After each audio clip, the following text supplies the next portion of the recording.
کی بیٹی کے قاتلوں کو وہ اچھا سمجھ رہے ہیں. آپ سمجھ رہے ہیں؟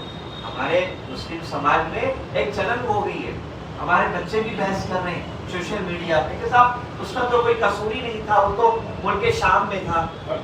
سمجھ رہے ہیں آپ؟ میں یزید کی بات کر رہا ہوں. تو ہمیں اس بات کا دھیان دینا چاہیے، اعمال ایک طرف، محبت ایک طرف. محبت ہوگی رسول خدا کی بیٹی سے تو ہم وہ اعمال انجام دیں گے جو ان کو راضی کرتے ہیں، اور ہم اس کام سے دور رہنے کی کوشش کریں گے جو رسول خدا کی بیٹی کو تکلیف پہنچائے. عزیزان محترم، بڑی شان اور بہت بڑا مقام ہے. صوفیہ نے یہ بات کہی اور اس پر کسی صوفی نے انکار نہیں کیا. وہ بات کیا میں آپ کو بتا رہا ہوں. ایک ہوتا ہے نا کہ ایک صوفی کا اپنا قول ہے، دوسرے صوفی صاحب کہتے ہیں نہیں میرے نزدیک ایسا ہے، نہیں وہ اپنی بات رکھتے ہیں، اگینسٹ ہو جاتے ہیں، اختلاف ہوتا ہے. مگر اس بات پر سب کا اتفاق ہے کہ مقام قطبیت یعنی ولایت کے جو درجے ہوتے ہیں نا، اس میں مقام قطبیت کا جو بھی بندہ فائز ہوتا ہے نا ہر دور میں ہر زمانے میں، وہ بندہ اس وقت تک مقام غوثیت اور قطبیت پر نہیں آ سکتا جب تک کہ بی بی فاطمہ اس سے راضی نہ ہو جائے. دنیا میں جتنے غوث ہیں، دنیا میں جتنے قطب ہیں، وہ اس وقت تک اس منزل پر اس پوزیشن پر نہیں آ سکتے جب تک بی بی ان سے خوش نہ ہو جائے. میں پوری یقین کے ساتھ کہتا ہوں بریلی کی دھرتی پہ میں نے 2 غوث دیکھے. بریلی کی دھرتی پہ میں نے 2 غوث دیکھے. اب لوگ چاہے کچھ بھی کہیں کہ تم مرید ہو اس لیے کہہ رہے ہو، صاحب ٹھیک ہے آپ کی سوچ ہے. میں نے دیکھا بریلی میں ایک غوث کو جن کو دنیا مولانا شرافت علی کہتی ہے، دوسرے غوث کو دیکھا جن کو دنیا محمد شاہ ثقلین کہتی ہے. اللہ اکبر، اللہ اکبر، یا رسول اللہ.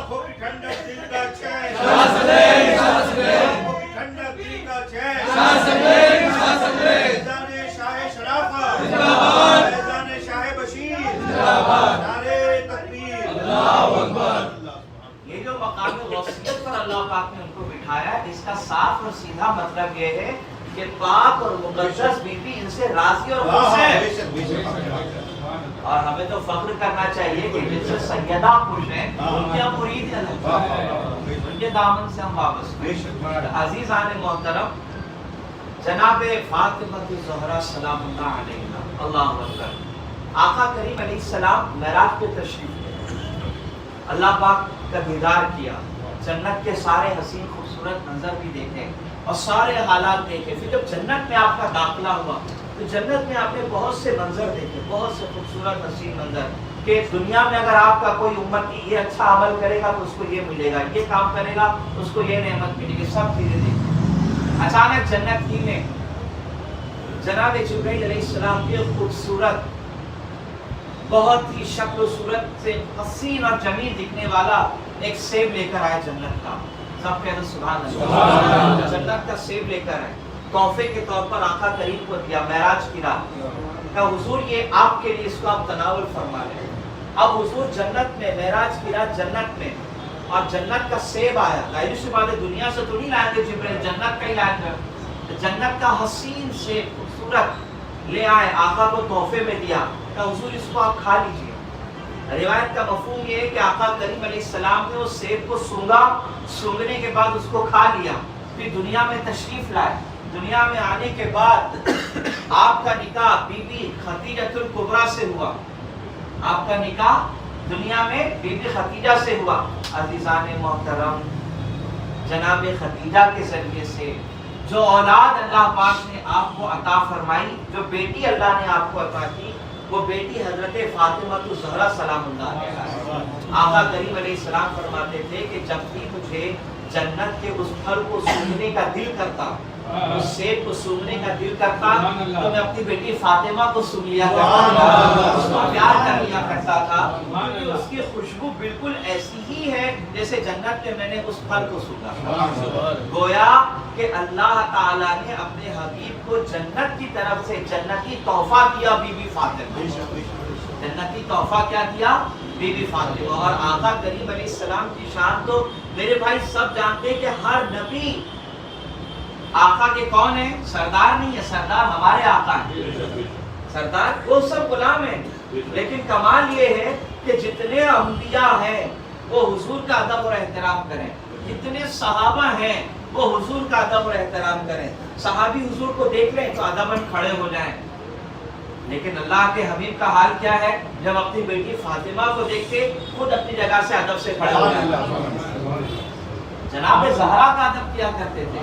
اچھا صرف ادب ہی نہیں کرتے تھے بلکہ اپنی بیٹی کو آگے بڑھ کر ویلکم کرتے اور ان کو اپنے قریب بلا کے ان کے ہاتھوں پر چومتے اور کالی کمری شریف جو آپ ہمیشہ استعمال کرتے تھے اسے جھٹک کے زمین پر بچھاتے اور کہتے بیٹی اس پہ بیٹھ جایا کرو. گویا اللہ کے نبی علیہ السلام نے امت کو اپنے عمل کے ذریعے سے یہ بتا دیا کہ جنت کے سرداروں کو دنیا میں اسی طرح پروٹوکول دیا جاتا ہے. میری بیٹی فاطمہ جنت کی عورتوں کی سردار ہے، تو جب یہ سردار ہے تو سردار کا استقبال کھڑے ہو کے کرو، اس کا ویلکم کھڑے ہو کے کرو اور پھر اس کو اس جگہ پر بٹھاؤ جو سب سے بہترین جگہ ہو.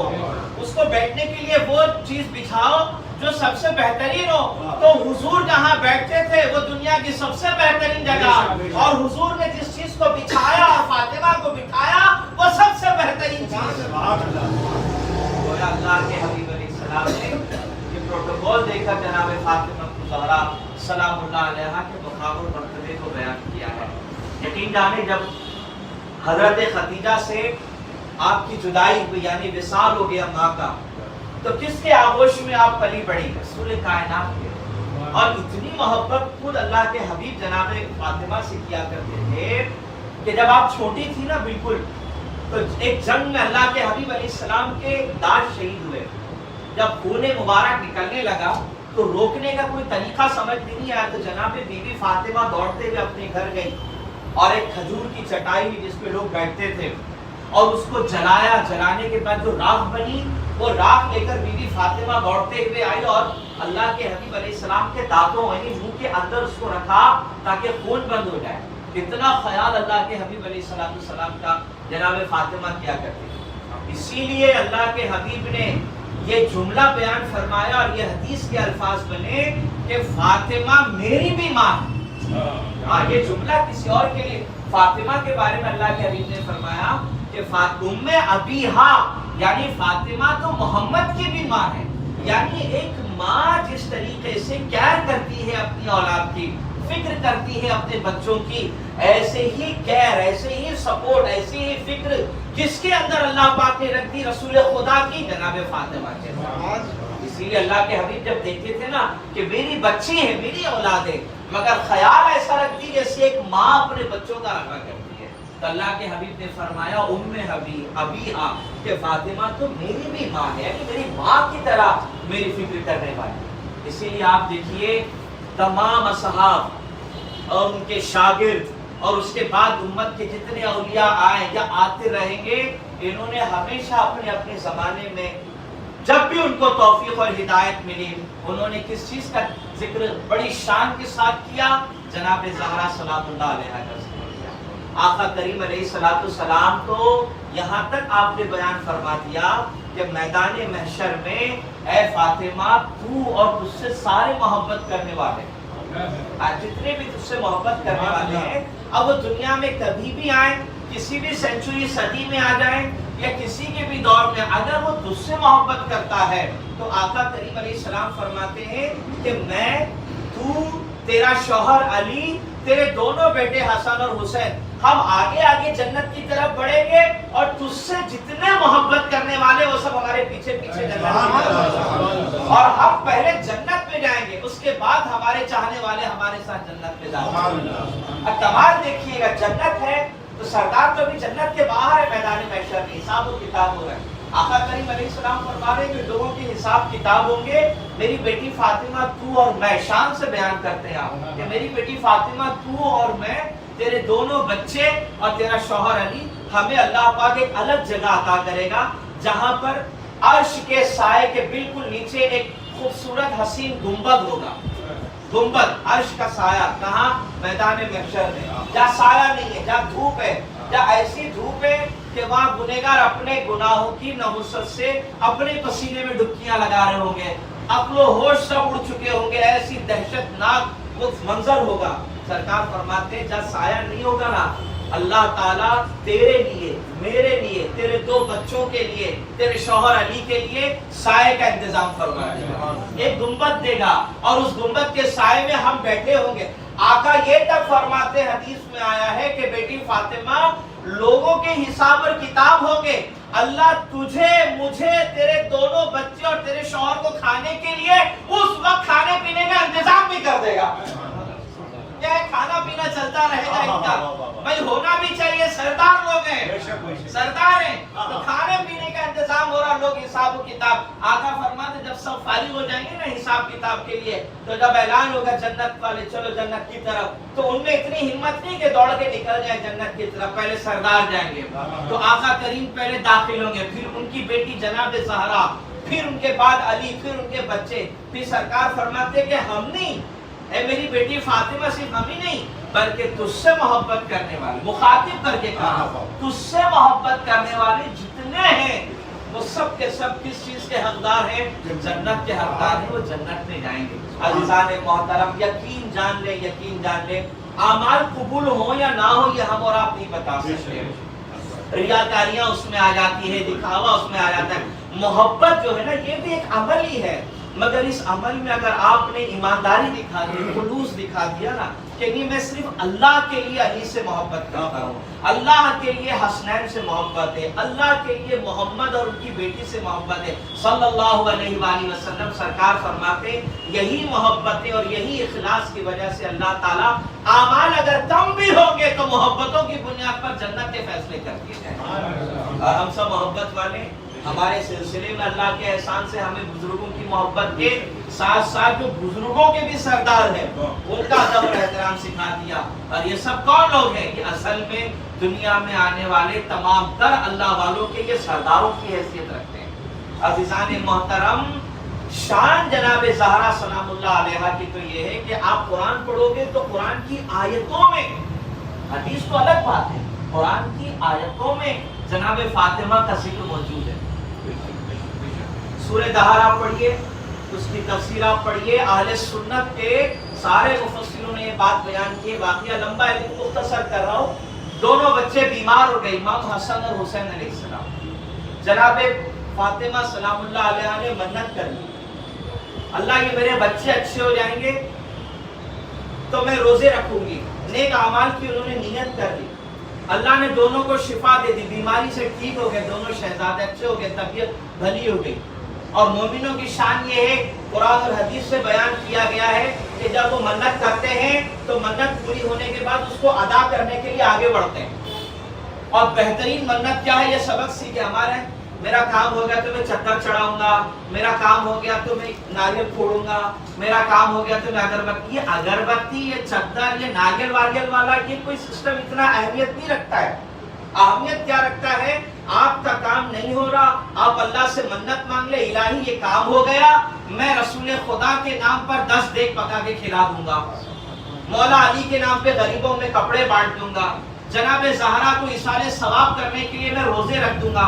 تو یہ جو نیتیں ہیں نا اس کی علماء اجازت دیتے کہ بہترین منت کا طریقہ یہی ہے۔ ہمارے یہاں کیا ہوتا ہے، ایک کام ہو گیا تو میں اگلے بولے چادر لے کے جاؤں گا، تو چادر تمہاری 150-200 روپے کی، اس کی کیا حیثیت ہے غریب نواز کی نظروں میں؟ وہ تو جنت کی چادر اڑے ہوئے سکون سے آرام فرما رہے۔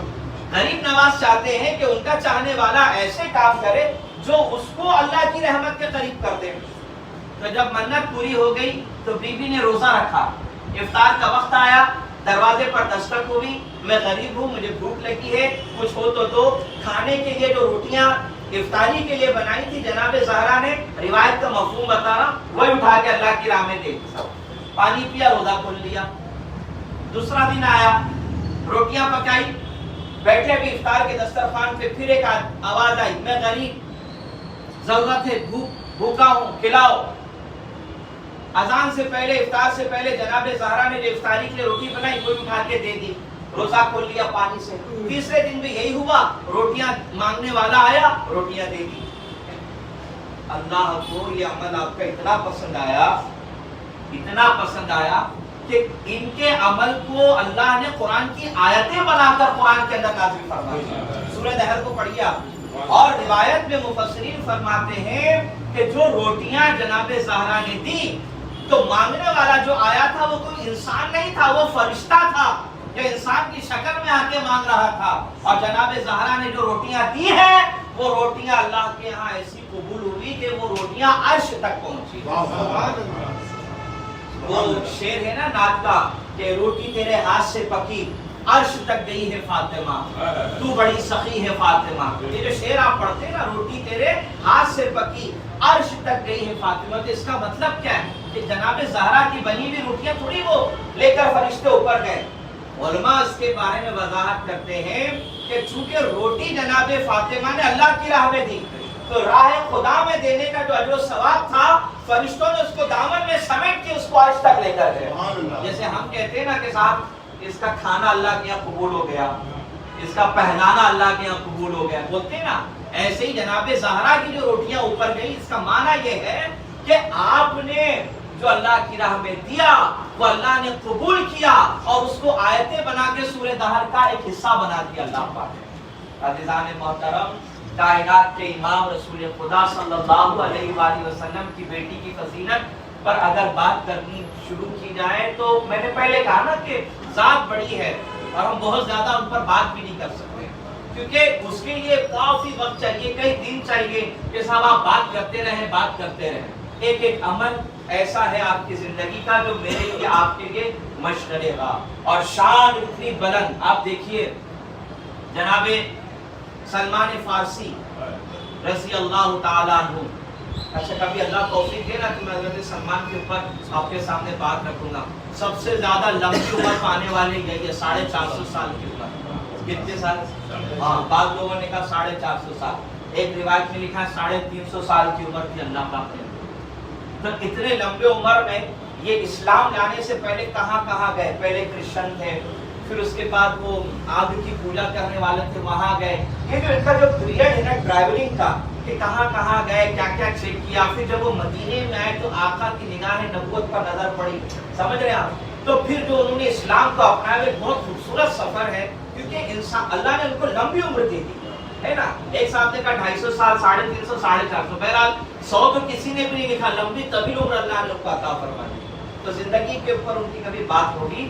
اور اتنی بڑی ذات ہے حضرت سلمان فارسی کی، صحابی رسول. آپ کا اسٹیٹس کیا ہے؟ صحابی رسول. اور شان جانتے ہیں کیا ہے آپ؟ شان سنیے، سلمان فارسی کے بارے میں اکیلے یہ وہ صحابی ہیں جن کو رسول کائنات نے کہا کہ سلمان میری اہل بیت میں سے ہے. صحابی کو نہیں کہا آپ نے، یہ سمجھ رہے ہیں آپ؟ اور صحابی کو یہ بات نہیں کہا، حالانکہ ان کی بڑی بڑی قربانیاں ہیں، بڑا بڑا انہوں نے کام کیا، اللہ نے ان سے کام لیا، مگر کسی صحابی کے بارے میں یہ جملے نہیں ہیں سوائے سلمان فارسی کے. فارس کے رہنے والے تھے. کیا فرمایا؟ سلمان تو میری اہل بیت میں سے، اہل بیت منی، میری اہل بیت میں سے. تو وہ اہل بیت میں سے کیوں ہیں اس پر بھی اللہ توفیق دے تو ان پر ہم انشاءاللہ بات کریں. تو ایک دن اللہ کے حبیب نے کسی کام سے کہا کہ سلمان ذرا علی کے گھر جا کر آؤ. اب علی کا گھر مطلب جناب زہرا کا گھر. وہ گئے اور جانے کے بعد انہوں نے جو سنت طریقہ ہے، حکم یہ ہے، وہ کیا کیا؟ باہر سے کھڑے رہ کے سلام یا السلام علیکم. پہلے اسی ہوتا تھا اور یہی طریقہ کار تھا. وہ بعد میں جب گھنٹی وہ سسٹم ختم ہو گیا، سمجھے؟ سلام والی بات ہی ختم. اور اندر سے کوئی پوچھے کون، تو حکم یہ کہ آپ اپنا نام بتاؤ، بھائی میں آیا ہوں یا سلام کرنے. تو یہ وہ سسٹم ابھی دھیرے دھیرے ختم ہو گیا، لوگ سنت سے دور ہو گئے. تو سلام کیا، السلام علیکم، جواب نہیں آیا.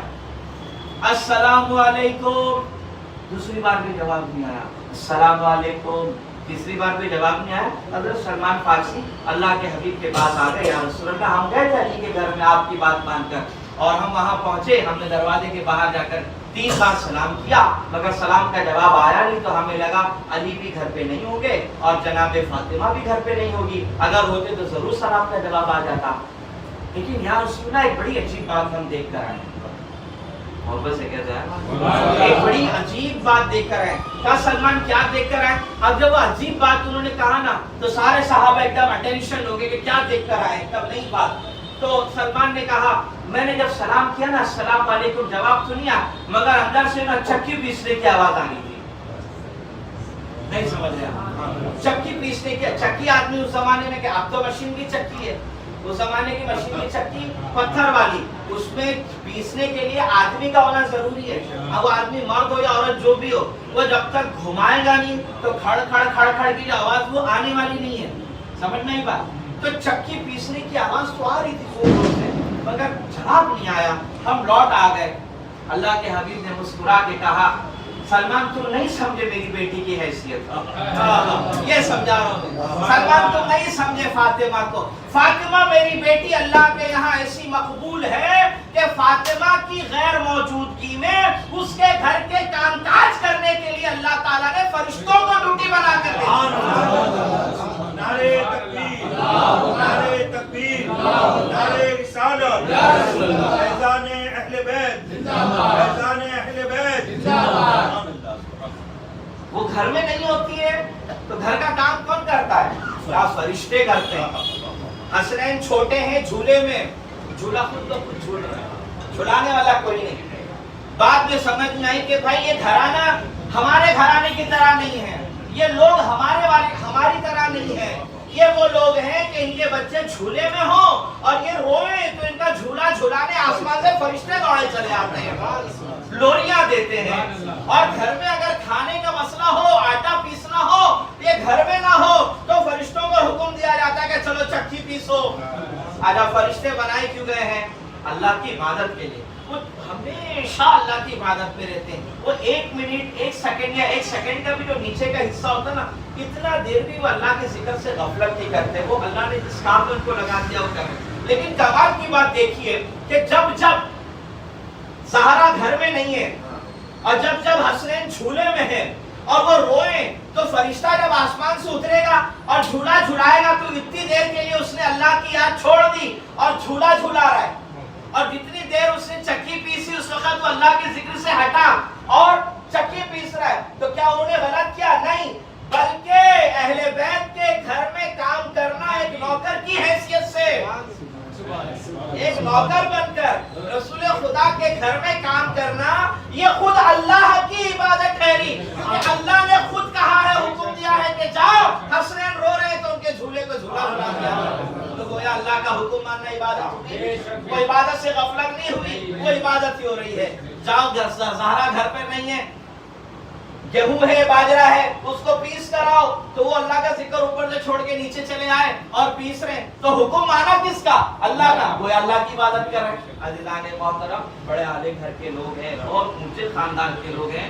22 جمادی الاخر یہ ہمارے اہل سنت کی مورخین کی کتابوں میں لکھا ہوا ہے کہ اس دن شہزادی کائنات جناب فاطمہ بنت محمد صلی اللہ علیہ وآلہ وسلم سلام اللہ علیہ دنیا میں تشریف لائی. اللہ پاک نے قرآن میں اپنے محبوب کو کیا فرمایا؟ وَلَا سَوْفَ يُؤْتِيكَ رَبُّكَ فَتَرْضَىٰ. اے محبوب ہم ان قریب ہم آپ کو اتنا دیں گے کہ آپ راضی ہو جائیں گے. حضور راضی کیسے ہوں گے؟ اللہ نے کہا اِنَّا أَعْطَيْنَاكَ الْكَوْثَرَ، ہم آپ کو فاطمہ دے رہے ہیں. اہل سنت امام فخر الدین رازی رحمت اللہ علیہ 100 سے زیادہ جلدوں میں قرآن کی انہوں نے تفسیر لکھی. والیوم سمجھتے نا، 1 والیوم 2 والیوم. تو قرآن کی جو تفسیر لکھی انہوں نے 100 سے زیادہ والیوم میں لکھی. بڑا مفسر، بڑا عالم دین فخر الدین رازی رحمہ اللہ. وہ کہتے ہیں انا آتیناک الکوثر کا مطلب یہ ہے کہ اے محبوب ہم نے آپ کو فاطمہ عطا فرما دیا. کوثر کے مراد فاطمہ. کیوں؟ کوثر یعنی خیر کثیر، بھلائیاں، بہت ساری بھلائیاں. اور جب جناب فاطمہ آئی تو رسول اللہ کی نسل جو آگے بڑھی، خیر کثیر کی تفسیر وہاں سے ہو رہی ہے کہ ہم آپ کو آپ کی بیٹی دے رہے ہیں اور یہیں سے آپ کا پریوار چلائیں گے. تو صبح قیامت تک لوگ آئیں گے، نسلیں چلے گی، ختم بھی ہو جائے گی، مگر محبوب آپ کا پریوار چلتا رہے گا. دنیا جس کو سید و سادات کہتے ہیں. اِنَّا أَعْطَيْنَاكَ الْكَوْثَرَ، ہم آپ کو فاطمہ دے رہے ہیں. ایک تفسیر ہے. اور کوثر کا معنی خیر، بھلائیاں. اور حضور کی آل سے بڑی بھلائی اور کیا ہو سکتی ہے؟ حضور کی آل سے بڑی بھلائی اور کیا ہو سکتی ہے؟ تو 22 جمادی الاخر جو ہے وہ ہماری کتابوں میں لکھا ہوا ہے. اس دنیا پر اہل سنت جو ہے اس میں خوشیوں کا اظہار کرتے ہیں، خوشیوں کا اظہار کرتے ہیں. اور یقین جانیں پاک اور مقدس بیوی کو جو تحفہ اللہ کے حبیب علیہ السلام نے دیا، جانتے ہو تحفہ کیا ہے؟ تسبیح فاطمہ جس سے لوگ غفلت کرتے ہیں. جب مولا علی پہنچے کہ دن بھر کام کرتی ہے آپ کی شہزادی میری بیوی یعنی جناب زہرا, تھک جاتی ہیں, کوئی غلام یا کوئی لونڈی وغیرہ ہے تو دے دیں. آقا کریم نے کیا عطا کیا, بیٹی ہر نماز کے بعد 33 مرتبہ الحمدللہ اور 34 مرتبہ یہ پڑھ لیا کرو. دیکھو مانگنے گئی تھی, مطلب جناب علی گئے تھے نوکر کے لیے, کیا دیا تحفہ, اور ایسا تحفہ کہ یہ مشہور ہی ہو گیا تسبیح فاطمہ کے نام سے, تو رہتی دنیا تک اس کو لوگ تسبیح فاطمہ کہیں گے.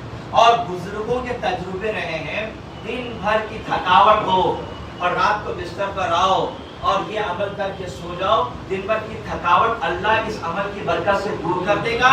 صبح جب اٹھو گے تو پوری ہمت اور طاقت کے ساتھ اور ایک نئی انرجی کے ساتھ تم کھڑے ہو کے اپنے کام کاج پر نکل گے. یہ عمل اللہ کے حبیب نے اپنی بیٹی کے وسیلے سے امت کو دیا. بڑا عظیم تحفہ ہے, لوگوں کو چاہیے کہ اس سے غفلت نہ کریں, اس کو پڑھیں, اس کو پڑھتے رہیں. اور ایک بات میں آپ کو بتا دوں, اللہ پاک نے جناب زہرا کی شان ایسی رکھی ہے کہ صرف جناب زہرا سے محبت کرنے کی وجہ سے ہم نہیں بول سکتے کہ لاکھ 10 لاکھ کروڑ 10 کروڑ نہ جانے کتنے لوگ جنت میں چلے جائیں گے, لیکن اس کے باوجود بھی آپ کا حال یہ ہے, آپ کا حال یہ دیکھو. میں نے ابتدا میں جو حدیث بیان کی وہ کیا تھا کہ اللہ اپنی بندی سے اتنی محبت کرتا ہے فاطمہ سے کہ ان کی خوشی کو کیا کہا میری خوشی, اور ان کی ناراضگی کو کیا کہا میری ناراضگی. اس کے باوجود بھی جناب زہرا کا عمل کیا ہے, سجدہ. سجدے میں انسان اللہ سے قریب ہوتا ہے, حالت رکوع میں ہے, حالت قیام میں ہے, وہ بھی نماز کا حصہ ہے, اس میں بھی اللہ کی رحمت ہے. مگر جب بندہ سجدے میں چلا گیا اللہ کی رحمت کے ایک دم قریب ہو گیا.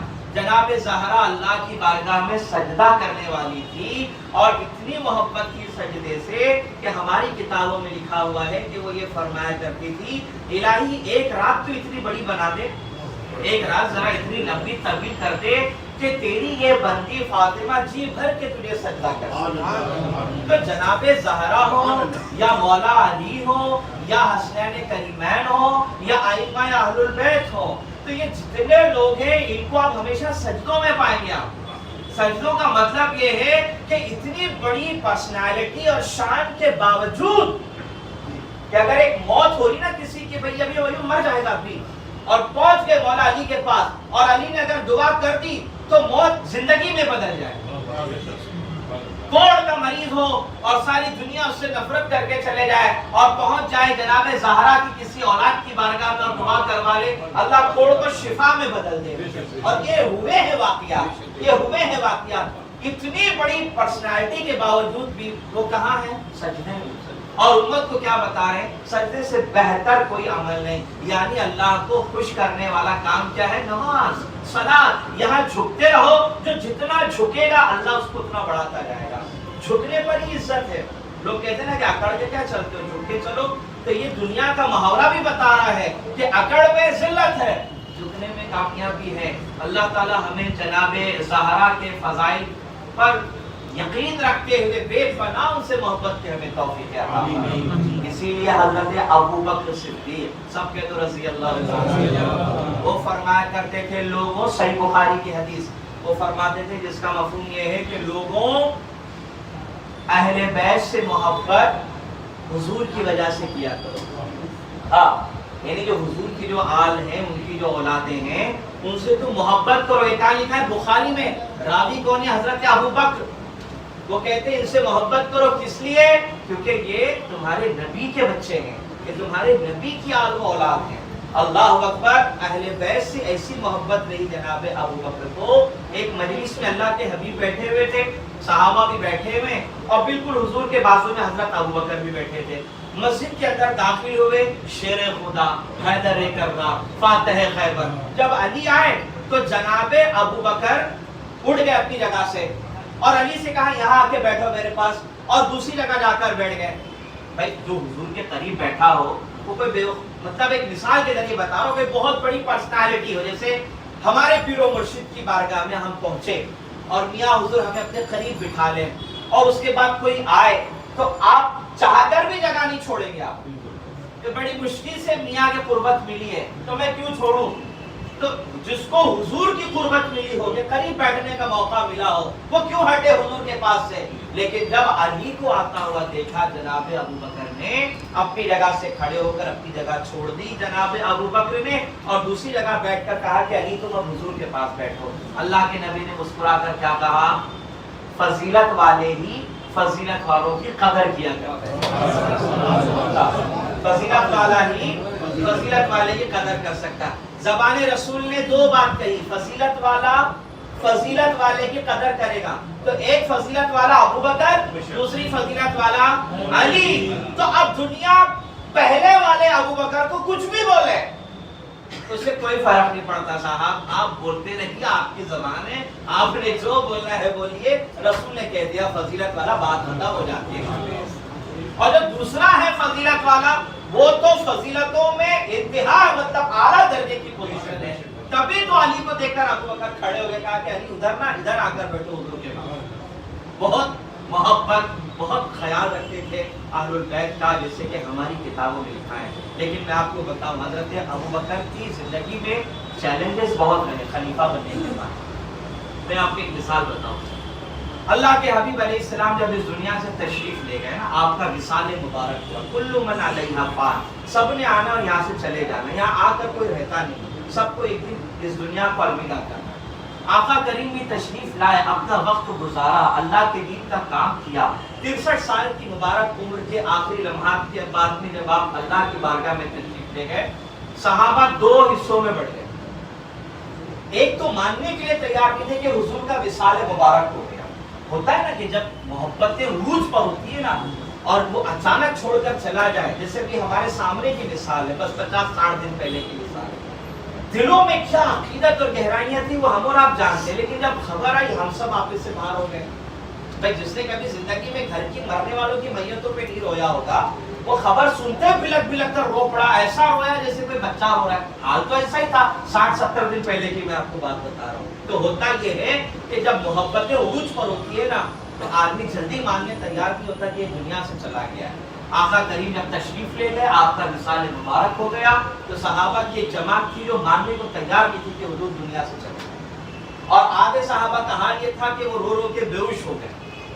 سچویشن ایسی تھی کہ حضرت عمر نے تلوار نکالی اور کہا خبردار، جو یہ میں بخاری کی حدیث کا مفہوم سنا رہا ہوں آپ کو، کہ جس نے یہ کہا کہ محمد اس دنیا سے چلے گئے، میں اس کی گردن اڑا دوں گا۔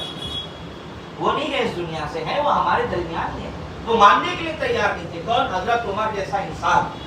حضرت ابوبکر نے دیکھا کہ سچویشن بہت خراب ہے، کوئی ماننے کو تیار نہیں، لیکن سمجھانا پڑے گا کہ یہ ہوا ہے، ایسا ہوا ہے۔ کیوں؟ کیونکہ کل من علیہا فان۔ تو جناب ابوبکر نے کیا کیا؟ سیدھا اللہ کے حبیب کے کمرے میں داخل ہوئے جہاں حضور علیہ السلام کا جسم مبارک رکھا ہوا تھا، سر مبارک سے چادر ہٹائی، ماتھے کو بوسہ کیا، روئے، اور اس کے بعد سیدھا مسجد میں آئے، منبر پر کھڑے ہو گئے۔ منبر پر کھڑے ہو کے آپ نے کیا کہا؟ لوگوں سن لو، جو محمد صلی اللہ علیہ وآلہ وسلم کی عبادت کرتا تھا وہ یہ جان لیں کہ محمد اب اس دنیا میں نہیں ہے، وہ دنیا سے تشریف لے جا چکے ہیں، اور جو اللہ کی عبادت کرتا تھا وہ اللہ ہے۔ یعنی گویا آپ یہ سمجھا رہے ہیں کہ ہم عبادت اللہ کی کرتے ہیں تو اس کو موت نہیں آنی ہے، وہ حی ہے، وہ قیوم ہے، اس کے علاوہ جو بھی ہے وہ نبی ہو، رسول ہو، آئیں گے، اپنا وقت گزاریں گے، چلے جائیں گے۔ تو کلو من علیہا فان والا واقعہ یا کل نفس ذائقۃ والی جو بات ہے وہ ان سب کے اوپر لاگو ہوگی سوائے اللہ کے، کہ اللہ حی اور قیوم ہے۔ تو جب یہ لوگوں نے سمجھایا، قرآن کی آیت پڑھ کر دلیل دی، تو حضرت عمر نے کیا کہا؟ بخاری میں لکھا ہے، حضرت عمر نے کہا یہ جو ابوبکر نے آیت پڑھ کر سمجھائی تھی نا باتیں، تو مجھے تو ایسا لگا کہ جیسے ابھی ابھی آیت نازل ہوئی، جبکہ پہلے سے تھی ہمارے ذہن میں۔ نے کہا نا کہ آدمی مانتا نہیں ہے سچویشن کو، دل تسلیم نہیں کرتا کہ میں سے بے پناہ محبت کرتا، یہ اتنی جلدی کیسے چلے گئے؟ ابھی تو مجھے بہت باتیں کرنی تھی، ابھی تو مجھے بہت وقت گزارنا تھا، کئی باتیں ان سے شیئر کرنی تھی، کیسے چلے گئے؟ مانتا نہیں دل۔ ایسے ہی صحابہ کی ایک ایسی سچویشن تھی، علماء نے لکھا ہے کہ اگر یہاں ابوبکر نہیں سنبھالتے تو معاملات بہت بری طریقے سے بگڑ جاتے۔ پھر ایک مسئلہ آیا، بھائی اللہ کے حبیب علیہ السلام کی تدفین کہاں پر ہونی چاہیے؟ آپ کا پیدائشی وطن کا ہے مکہ، ددیال ننیال سب مکہ میں، تو مکہ سے ہم ہجرت کر کے مدینہ تشریف لائے۔ تو مکے میں تو آپ کے گھر کے لوگ ہیں، خاندان کے لوگ ہیں اور بھی پریوار کے لوگ ہیں. تو مکے سے جو صحابہ آ کے مدینہ شفٹ ہو گئے تو انہوں نے کہا کہ جب حضور وہاں پیدا ہوئے تو ہم حضور کی آخری جو مزار پاک بنائیں گے وہ بھی ہم مکے میں بنائیں گے، وہاں لے کے چلو. مدینے والے کہتے نہیں بھائی ہم کیسے جانے دیں گے، حضور تو یہاں زندگی گزارے، ہمیں وقت دیا، ہمارے ساتھ صبح شام گزاری، ہمارا دل سے اٹیچمنٹ ہے ان کا، ہم آقا سے جدا کیسے ہو سکتے ہیں. اس مسئلے پر جب ماحول مطلب گرما گرم ہوا تو جناب ابوبکر آئے اور انہوں نے لوگوں کو سمجھایا سنو اللہ کے حبیب علیہ الصلوۃ والسلام نے کیا فرمایا کہ نبی کی روح جس جگہ سے قبض کی جاتی ہے وہی جگہ اس کی آخری آرام گاہ بنا دی جاتی ہے. تو جناب رسول کائنات کی روح مبارک کہاں سے جدا ہوئی؟ جناب عائشہ کے کمرے سے. تو جناب عائشہ کے کمرہ ہی اللہ کے حبیب علیہ الصلوۃ والسلام کی آخری آرام گاہ بنے گا. یہ حدیث پڑھ کر آپ نے سنا دی. جب حدیث ابوبکر نے سنائی سارا مسئلہ ختم ہو گیا. یہ سچویشن ہینڈل کر دی. پھر ایک مسئلہ ہے جو میں بات کر چکا ہوں پھر بھی ریمائنڈ کر رہا ہوں تاکہ ذہنوں میں رہے کہ جناب ابوبکر کے سامنے مسئلہ آیا کہ ہم جب دنیا سے جاتے ہیں تو لوگ ہمیں غسل دیتے ہیں تو کپڑے اتار دیتے ہیں، تو کیا ہم اللہ کے حبیب کے ساتھ بھی ایسی کریں؟ تو جناب ابوبکر نے حدیث بتائی کہ نہیں، اللہ کے رسول علیہ السلام نے فرمایا انبیاء کو غسل ان کے کپڑوں میں ہی دیا جاتا ہے. یہ مسئلہ انہوں نے حل کر دیا، تدفین کا مسئلہ حل کر دیا. اسی طریقے سے میرے بھائیوں کئی معاملات ایسے ہیں جہاں لوگوں نے حضرت ابوبکر سے آ کر پوچھا اور حضرت ابوبکر نے اس مسئلے کو حل کیا. جب سرکار اس دنیا سے تشریف لے گئے تو سب سے بڑا چیلنج جانتے ہیں حضرت ابوبکر کی خلافت میں کیا تھا؟ یمن کے کچھ علاقوں کے اندر یہودی عورتوں کے ساتھ مل کر چند وہ عورتیں جو اپنے آپ کو مسلمان کہتی تھیں، اس کی تعداد ہے 30. کتنی؟ 30.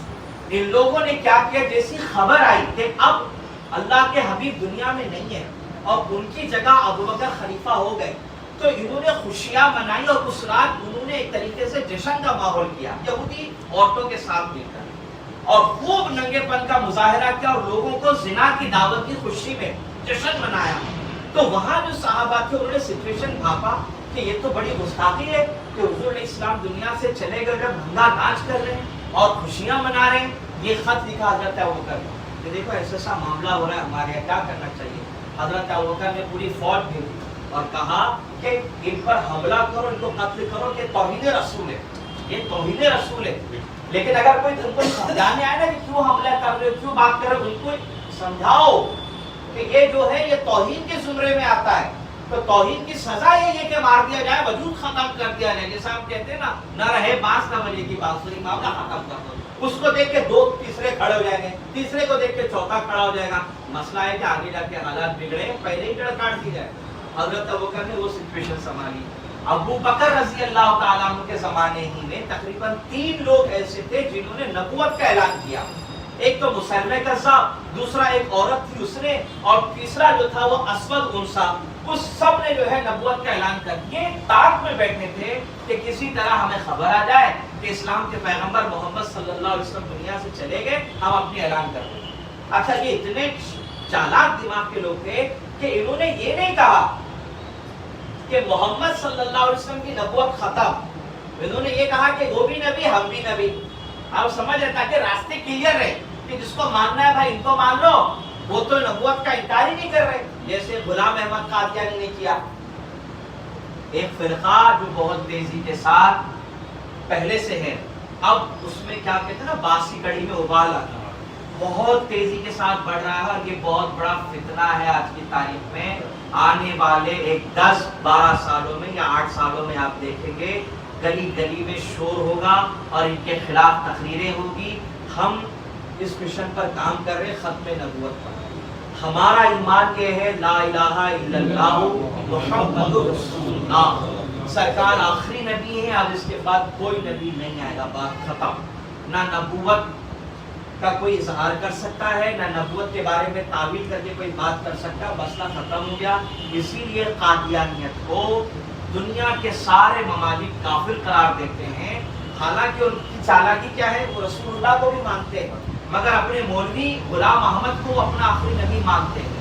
بالکل یہی چال اس زمانے میں چلی ان لوگوں نے کہ بھائی ان کی نبوت کا انکار مت کرو، اپنی نبوت کی بات کر لو تاکہ لفڑے نہ ہو، ہنگامہ نہ کھڑا ہو. جس کو ہم نے ماننا ہو مان لے گا، ہوا یہ کہ کئی لوگ جناب ابوبکر کے زمانے میں مرتد ہونے لگے، قبیلے قبیلے اسلام چھوڑنے لگے، قبیلے سمجھ رہے ہیں آپ، دھڑا دھڑ اسلام چھوڑ رہے ہیں، اور ان کی تین بے وقوفوں کی باتوں میں آ کر جب مسلم کذاب نے نبوت کا اعلان کیا تھا تو اس نے جانتے کیا کہا تھا؟ لوگوں کو آسانیاں دی، اس نے کہا کہ دیکھو میرے پاس آسانیاں ہیں، اور اس نے بہت دین کے اندر آسانیاں پیدا کر دی، تم یہ مت کرنا وہ مت کرنا، یہ میرے دین کے اندر ہے۔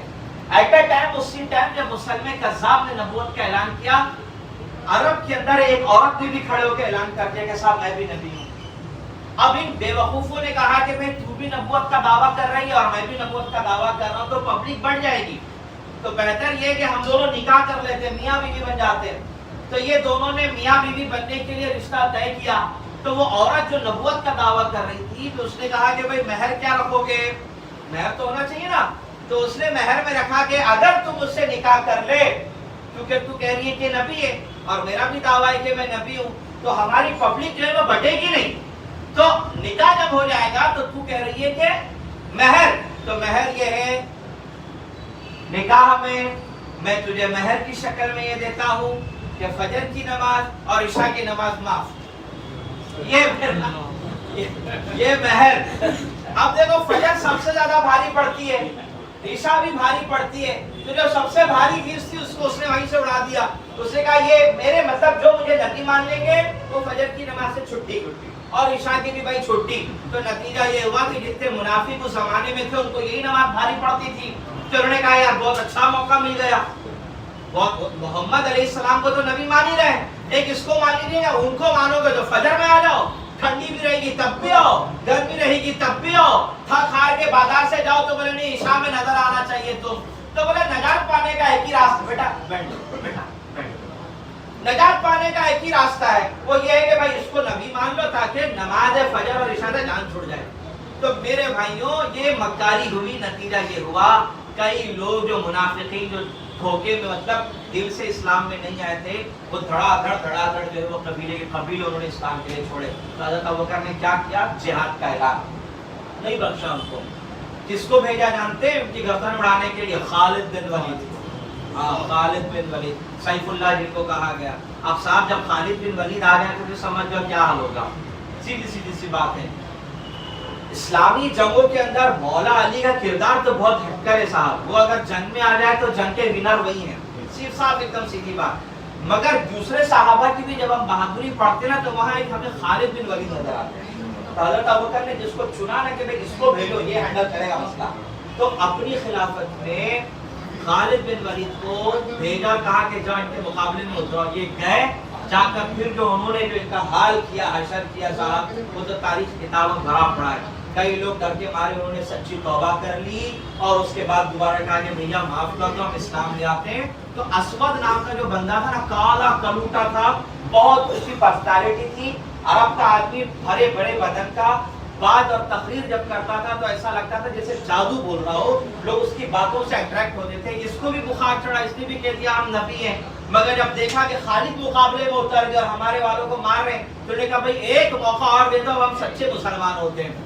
یہ اکیلا تھا جو بعد میں اس نے توبہ کی، استغفار کیا، اور پھر اس نے کہا کہ نہیں میں نبی نہیں ہوں بھائی، نبی تو محمد ہی ہے صلی اللہ علیہ وسلم۔ یعنی یہ پہلا بندہ ایسا ہے کہ جس نے گندگی پھیلائی، لوگوں کا ایمان برباد کیا، مگر جب دیکھا نا کہ جو مقابلے میں آ رہے سب ختم ہو رہا، ان کا معاملہ اینڈ ہو رہا ہے، خالد کی تلوار کے نیچے آ رہے، یہ ڈر کے مارے اس نے کہہ دیا صاحب میں پاگل ہو گیا تھا، میں ایسا ہو گیا تھا، میرے دماغ میں یہ چڑھ گئی تھی، صاحب معاملہ ختم کرو، ہم توبہ کر رہے ہیں، اسلام لے آئے۔ اور اس وقت اسلام کی خوبصورتی دیکھیے، اسلام کی خوبصورتی یہ ہے کہ مرتد جو اسلام سے ہٹ گیا وہ مرتد، تو مرتد بھی اگر لوٹ کر آئے تو اسلام کی خوبصورتی دیکھے، دل بڑا رکھ کر کہتا ہے کہ چل ٹھیک ہے آئندہ ایسا کرنا ہے، کتنی خوبصورتی والی بات ہے۔ لیکن مرتد اگر ڈٹ جائے اپنی گندگی کے اوپر تو اسلامی حکومت کے معاملہ کے اڑا دو، بات خلاص، نہ گندگی رہے، نہ مکھی آئے گی صاحب، نہ مچھر آئیں گے، نہ بیماریاں پیدا ہوگی، صاف سیدھی بات ہے۔ مگر مرتد کو اگر عقل آ جائے، جیسے آج ہمارے یہاں یو پی میں، بہار میں اور بریلی کی بار بار خبریں ہم دیکھتے ہیں، کئی مسلمان نوجوان بچیاں بھاگ کر چلے گئی اور اسلام چھوڑ بیٹھی، ان کی محبتوں میں ایمان سے ہاتھ دھو بیٹھی، اگر وہ اب بھی لوٹ کر آ جائیں تو الحمدللہ اسلام نے ان کے لیے دامن کو کھلا رکھا کہ ٹھیک ہے بیٹی چلے گئی تھی کوئی بات نہیں، توبہ کر لو، استغفار کر لو، لوٹ آؤ کلبے کی مورتی۔ سمجھ رہے آپ؟ تو میرے بھائیوں یہ جو میں نے بات رکھی حضرت ابوبکر کو جناب زہرا کی، اب اس پہ اختتام کرتے ہوئے 2-3 باتیں کر رہے ہیں۔ پہلی بات، اللہ کی توفیق سے میاں حضور کی تعلیمات پر ہم عمل کر رہے ہیں، ہمیشہ دعا کرتے رہو کہ اللہ اس میں برکت عطا فرمائے۔ جو طریقہ، جو آداب جو ہمیں سکھا کر گئے وہ ہے۔ آپ کا جو جانشین ہے اس وقت، جو ہمارے لیے واجب الاحترام، قابل احترام، ہر ایک مرید پر جو اس سلسلے میں داخل ہے، میرے نزدیک میں تو سمجھتا ہوں کہ واجب ہے کہ وہ ان کی صحت و سلامتی کی دعائیں کریں اور ان کے لیے ایسی دعائیں کریں کہ ان کا سایہ اتنا ہم پر سایہ فگن رہے کہ ہم بڑھاپے تک پہنچ کر یہ سلامت رہے، ہم بڑھاپے تک پہنچ جائے اور وہ سلامت رہے۔ اور آپ دیکھیے بیٹی، تھوڑی دیر پہلے بھی ہم نے ایک نعرہ لگایا، میں پھر سے کہتا ہوں، آپ اس کا جواب دیجیے۔ آنکھوں کی ٹھنڈک، دل کا چین، یقین جانے تشریف تو لے گئے اور سکون سے اپنی قبر مبارک میں اللہ کی رحمتوں کے سائے میں آرام فرما رہے ہیں، لیکن جو دلوں کا چین ہے وہ ہمارا ختم تھوڑی ہوا۔ دلوں کا چین تو ہے آج بھی، دلوں کا چین تو آج بھی ہے۔ وہ نعرہ اصل میں حقیقت کو پریزنٹ کرتا ہے۔ بہت سے لوگ تو شاید دوسرے کوئی ہوتے تو نعرہ بھی نہیں لگاتے کہ بھائی اب تو ہے نہیں، لیکن وہ ہے ہمارے دلوں۔ اگر ہمارے دلوں کا چین چلا جائے گا تو ہم زندہ ہیں کیا مردہ ہے؟ بتاؤ، مردہ، ختم۔ اب جو زندگی ہے نا، وہ زندگی کس کی وجہ سے؟ اسی چین کی وجہ سے، جس نے اللہ کا در بتایا، جس نے رسول کائنات کا در بتایا، جس نے اہل بیت بتایا، جس نے صحابہ بتایا۔ وہ دلوں کا سرور بھی ہے، چین بھی ہے۔ تو چین جب تک رہے گا انسان زندہ رہے گا، چین ختم ہو جائے گا انسان کی خود بخود موت ہو جائے گی۔ عزیزوں، آقا کریم علیہ السلام جب تشریف لے گئے نا دنیا سے، تو صحابہ آپ کے مشن سے پیچھے نہیں ہٹے۔ یہ نقطہ آپ کو بتا کر بات ہوتا ہے، حضور کا مشن کیا تھا؟ دعوت و تبلیغ، خدمت خلق۔ جب حضور علیہ السلام دنیا سے تشریف لے گئے، آپ مجھے بتاؤ کہ صحابہ نے کہا کہ بھائی چلو اپنا اپنا کام دیکھ لو اور اپنی اپنی دنیا میں رہو، اللہ اللہ کرتے رہو، بات ختم کرو؟ نہیں، پھیل گئے، پوری دنیا میں پھیلے صحابہ، پوری دنیا میں پھیلے صحابہ۔ ایسا کام کیا، ایسا کام کیا، ایتھوپیا، افریقہ کے جنگلوں تک لا الہ الا اللہ کی صدائیں آنے لگی۔ تو ایک سبق ہمیں یہ ملتا ہے کہ رسول کے جو نائب ہوتے ہیں نا، مرشد جو ہوتے ہیں، وہ ایک طرح سے رسول اللہ کے نائب ہوا کرتے ہیں۔ تو جب رسول دنیا سے تشریف لے گئے تو ان کا مشن نہیں بچا، ان کا مشن نہیں رکا، ان کا مشن آگے بڑھا، اس کو بڑھانے والے بڑھتے رہے۔ تو ایسے ہی جب رسول اعظم علیہ السلام کا نائب جو پیر و مرشد ہوتے ہیں، وہ جب دنیا سے تشریف لے جاتے ہیں تو ان کا مشن بند نہیں ہوتا۔ کمال کی بات آپ دیکھیے، دوسرے کوئی ہوتے تو شاید ان کے یہاں ہونے والے سوشل ورک کے کام کو اسٹاپ کر دیا جاتا، بھائی سال کے بعد دیکھیں گے، برسی کے بعد دیکھ لیں گے، لیکن نہیں، یہاں تشریف لے گئے، نہ نکاح کے پروگرام رکے، نہ اناج بانٹنے کا پروگرام رکا، نہ کمبل بانٹنے کا پروگرام رکا، سب بس چہلم ہوا، اس کے بعد سب اپنے اپنے کاموں کے اوپر لگے ہوئے ہیں، اور آج بھی لگے ہوئے ہیں اور ایسے ہی لگے رہیں گے انشاءاللہ۔ بس خلوص پیدا کیجیے۔ میاں حضور فرمایا کرتے تھے، جس کا مفہوم یہ ہے جو بھی کرتے ہو اللہ کے لیے کرو، اللہ سے اجر و ثواب کی امید رکھو۔ خلوص جب آتا ہے تو پیر و مرشد کی توجہات بھی بڑھ جائے گا۔ محبتوں کے ساتھ یوں رہیے، کیوں ایسے آپسی اختلافات کو دور کر کے اب یوں رہیے اور خوب جو ہے وہ میاں حضور کی تعلیمات کو لے کر آگے بڑھیے۔ اور الحمدللہ اللہ کا احسان دیکھیے، ابھی صاحب سجادہ کا پورے بھارت کے اندر کس طریقے سے زور شور کے ساتھ جو ہے وہ آپ کا استقبال ہو رہا ہے، لوگ آپ کی طرف دوڑے چلے جا رہے ہیں۔ وہ اگر پہنچ گئے کسی جگہ تو لوگوں کو یہ نہیں لگ رہا ہے کہ وہ غازی میں، لگ رہا ہے کہ میاں حضور تشریف لائے، ایک جان آ رہی ہے، مردہ دلوں کے اندر جان آ رہی ہے۔ میں ویڈیوز دیکھتا ہوں تو میں دیکھتا ہوں کہ بڈھے بڈھے وہ بھاگ بھاگ کے پیچھے گاڑی میں ایسے ہی بھاگ رہے ہیں جیسے میاں کے پیچھے بھاگتے تھے گاڑی میں، وہ پورا میاں کو دیکھ رہے ہیں۔ اللہ توفیق دے کہ جلدی بمبئی والوں کو بھی نصیب ہو، جلدی بمبئی والوں کو بھی نصیب ہو، اور ہم ہمارے مرشد کے خون کو، ہمارے مرشد کے خاندان کو، ہمارے مرشد کے ایک دم قریبی دل کے ٹکڑے کو، جس کو مرشد نے پسند کیا، اپنا جانشین بنایا، اپنی تخت پر بٹھایا، اس کو جو ہے ہم وہی نظروں سے دیکھیں جن نظروں سے ہم اپنے مرشد کو دیکھتے ہیں، اور دیکھنے کے ساتھ ساتھ ان کی تعلیمات کو ایسا ہی سمجھے جیسے دنیا کی تعلیمات کو سمجھے۔ اللہ تعالی ہمیں عمل کی توفیق عطا فرمائے۔ نعرہ تکبیر، نعرہ رسالت، فیضان شاہ شرافت، فیضان شاہ شرافت، فیضان شاہ سنگلین، قاضی میاں حضور، قاضی میاں حضور، شادی کے میاں حضور، آنکھوں کی ٹھنڈک دل کا چین، آنکھوں کی ٹھنڈک دل کا چین، فیضان مجد الفیضانی، یوم ولادت، جشن یوم ولادت، اللہ تعالیٰ قبول فرمائے۔ رحمت اللہ۔ سلام